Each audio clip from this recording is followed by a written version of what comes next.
Salut.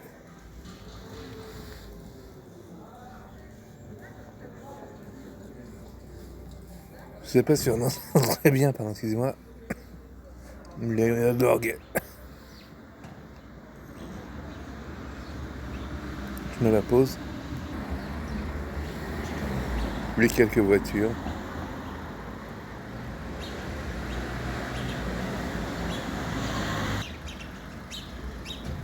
Alors les voitures, elles vivent en troupeau. Il n'y en a jamais une seule qui passe, il y en a toujours d'autres qui la suivent.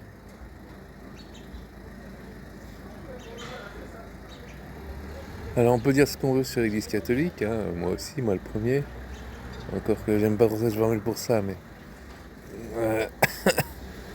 Bon, ils ont des jolis chants. J'aime bien, donc... je vais juste dire ça. Là, si je peux rajouter une deuxième séquence.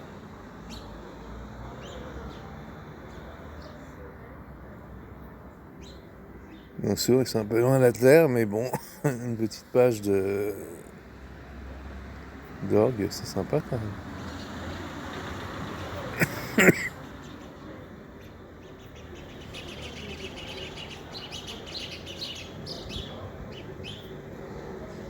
Je vais me rapprocher. On va faire connaissance.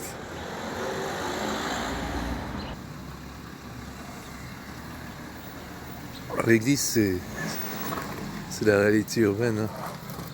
Le bruit des voitures. Le centre-ville, quoi.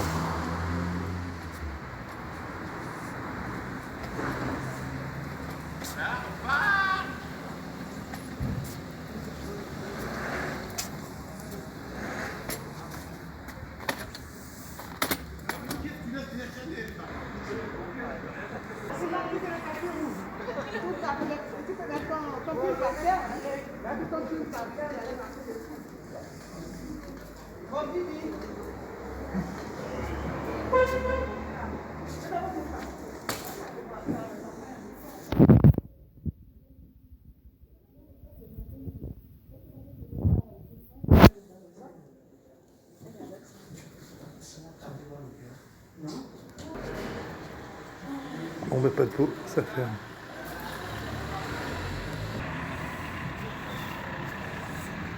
Bon bah c'était fermé. Non, ça fermait en fait.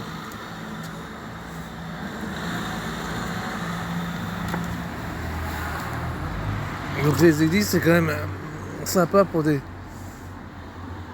concerts informels, même si on n'a pas une foi très pieuse. Pas très pieuse, en tout cas très catholique on va dire. Mais ben, pour ce que je connais, après il y a des gens qui sont un peu sur leurs habitudes par rapport à mon regard un peu critique. Mais il y a aussi plein de gens qui demandent 40 services, hein. Après, bon, chacun sa sensibilité, mais il y a aussi effectivement des passés un peu douloureux, etc. Donc on peut comprendre certaines réticences de certaines personnes. J'ai ma part, etc. Donc, mais voilà, donc quand même, moi j'adore les églises au niveau architectural. Ça a été fait avec le cœur quand même à mon avis, hein, et inspiré peut-être par quand même, quelle que soit notre foi. Avant, il y avait aussi ce qu'on appelait la géométrie sacrée, c'est la façon de placer les édifices religieux sur les lieux de culte, l'organisation interne de la géométrie, le sens de rotation. Plurestinas, l'alchimiste, en parle assez bien dans certaines de ses vidéos, ou livres, etc., je crois. Mais voilà, donc en fait, autrefois, la raison et le sacré, en fait, n'étaient pas disjoints comme maintenant, en fait. Maintenant, c'est un peu, comment dire, comme s'il y avait deux têtes couronnées qui se partageaient le monde. Enfin, c'est un peu bizarre, quoi. Avant, il y avait plus d'unité, je crois. Les gens étaient déjà plus proches de la nature. L'eau n'était pas polluée, on mangeait bio tous les jours. On n'avait pas besoin de picouse pour se rassurer. Enfin, je veux dire, la vie était dure, comme partout, quoi, comme les animaux, bizarrement, on avait moins peur, quoi. On avait peur En fait, l'histoire, c'est un peu comme les flashs d'infos, c'est-à-dire on nous balance la peste, mais c'était sur des années et des années, donc ben voilà quoi. Donc finalement, est-ce que ça a bien changé quoi? Pas. Donc je me rappelle d'un Africain, un psychologue qui disait la misère en Occident est dans les têtes. L'Occident, en tout cas en France, ça avait déjà arrivé, on paniquait pour 3 minutes de retard d'un train, alors que lui, son train il avait attendu un trimestre. Alors il fallait s'organiser quoi. Donc voilà, donc à côté de ça, effectivement, autrefois la vie était courte. Donc du coup, on avait besoin de la foi. C'était pas une option, hein, c'est. Et maintenant qu'on est protégé un peu trop, peut-être, ben on a autre chose, quoi. C'est voilà quoi, la société de consommation. Mais finalement, les prêtres, ils ont raison, quoi. Enfin, certains prêtres disent que on est tombé dans la région de la consommation. C'est même pas du paganisme, c'est de la débauche, quoi. C'est bon, c'est voilà, quoi. Finalement, c'est comment dire.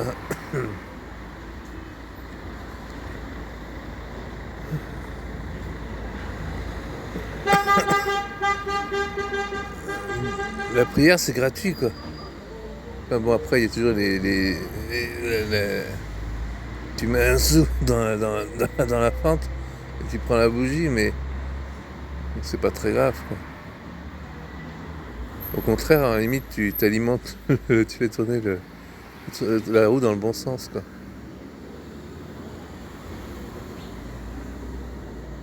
Faut pas que tu y crois, quand même. C'est un peu la moindre des choses, on est d'accord. Ouais, j'ai une amie qui est un peu une fée urbaine, mais j'espère qu'elle a encore envie, d'ailleurs. Mais quand elle est mettre une prière sur un registre d'un saint, waouh quoi, je veux dire. Donc voilà, donc la petite parenthèse catholique. Parce que c'est vrai que si on va juste à la messe, des fois on a envie de partir en courant. Voilà, donc je dis clairement, si tu creuses un peu, tu t'aperçois que des fois il y a des choses intéressantes. Moi, il y avait l'adoration du Saint-Sacrement au Jalais, c'était un peu comme le zen où tu médites. Chacun est dans son recueillement et tout, mais t'es en groupe, il y a une synergie qui opère. Le culte des saints, ça permet d'orienter ton esprit sur une partie. Alors, en théorie bouddhiste, il y a une partie de l'éveil ou quelque chose comme ça, mais une partie de très fond intérieur, ou je ne sais quoi, je suis pas un spécialiste, hein, mais qui a un regard distancié, je dirais ça. Et en fait, tu t'alimentes une vertu ou autre, et enfin, je veux dire, ça a creusé parce que finalement, il y a beaucoup de points communs entre le bouddhisme avec les bodhisattvas et le culte des saints dans le catholicisme, par exemple. Et même le paganisme qui avait été reformulé en culte des saints a mis son énergie dans. Enfin, en fait, c'est pas une énergie différente, mais ça s'est articulé de cette façon-là, quoi. Dans le vaudou, puis en Amérique du Sud, ils ont les dieux dans un cas dans l'église, par exemple. Donc en fait, c'est très, très vaste l'église catholique. Mais c'est une chance même. En Irlande, il y a la croix celtique, c'est le mélange du soleil, le dieu celte, et la croix du christianisme. Il y a une bonne articulation entre les forces telluriques du paganisme et christique. Là, je connais moins en Irlande ce que ça donne. Mais voilà, donc en fait, c'est un peu effectivement réflexionnaire du culte, on dirait, chez nous. Mais bon, c'était Charles Emmanuel qui disait un truc très bien. Il disait quand on critiquait ou on faisait des remarques sur l'église catholique, il disait mais pourquoi t'es pas prête, toi? En parlant un faux giel, quoi. Elle soulevait un bon truc, moi. À titre perso, c'est juste la chasteté, j'en veux pas, quoi. Mais c'est mon truc. Mais par contre, c'est vrai que elle posait la bonne question. Il y a des prêtres effectivement catholiques que j'entendais à la radio. Enfin, il y a un peu de tout, hein. Mais c'est comme dans toute communauté, qui était vraiment hyper à jour, quoi.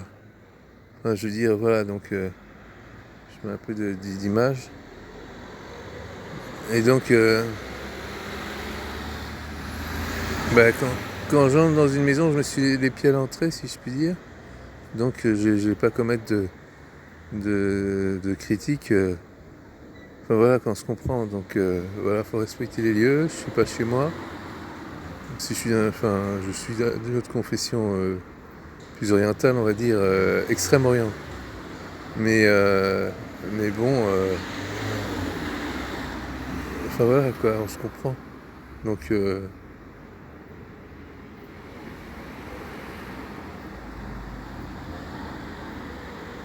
à la limite, moi j'ai même pas de religion du tout, quoi. Enfin, entre guillemets, ma religion, c'est ce qu'il y a là. Voilà, le cœur. C'est ma foi à moi. Et il y en a partout, quoi. Donc tant mieux.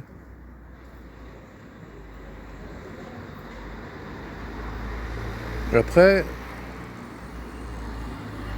il y a le côté près de la lampe, c'est-à-dire que la fois que j'ai été à la messe, c'est vrai qu'effectivement en sortant dehors, je me disais mais quel rapport avec la messe, quoi.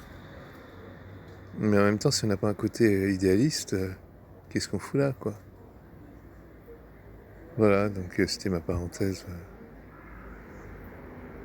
Histoire de donner des leçons à tout le monde sur ce qui nous dépasse. Moi le premier. Bon, je me rachète des dents, moi, sinon je vais faire peur aux enfants.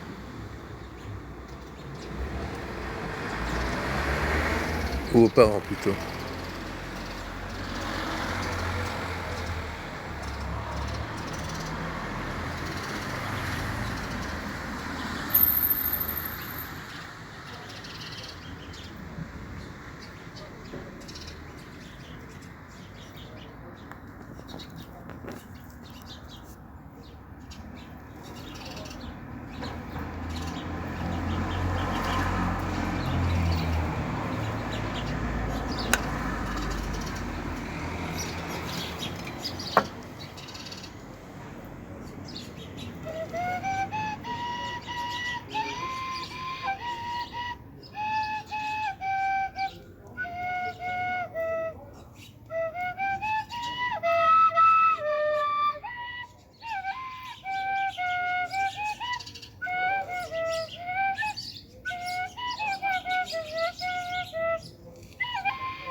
À bientôt.